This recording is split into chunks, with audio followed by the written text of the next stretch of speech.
Ćao svima, ja sam Luni sa kanala Bleja sa Lunim, možda me znate kao Zlatka iz Netlede drži. Zaboravite sve to, fantazije, fantazije. Ali mi baš to volimo. Ili Luni R&B izvođača.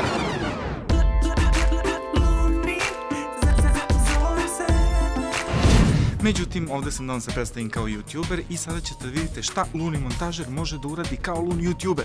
Bleja sa Luni je montažna sekvenca. Krunić i ja smo veliki fanovi filma. Veličina paketa ne odgovara veličini sandvičeta. Kako smo isti? Nikako nismo isti, Luni je lepši. Magnet za devojke su karte. Neverovatno. Mislim, imam kod To nije kuće. istina, to ne može biti istina. Cipela je pravi šatorski kremećan.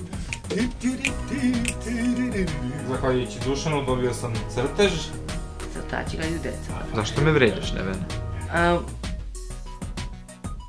Ne, pa dobro, znači, okej. Znači, baš sam se retardirao, nadam se da će biti uklonjeni svi snimci i sve fotografije sa te žurke.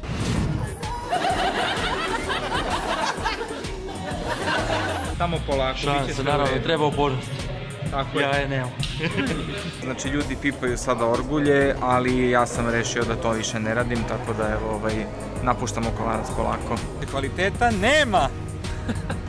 Ima, kako ne mislim. Imaš gomilu nepotrebnog znanja, Kruniću, to je činjenica. To da, to je tačno. Kad imaš mobilni telefon, stvarno možeš svašta. Naprimjer, možeš da telefoniraš, da snimiš Bleju sa Lunijem, možeš da igraš igrice i... Da pogledaš tu Bleju sa Lunijem. Dragi dnevniče, danas sam snimao Bleju.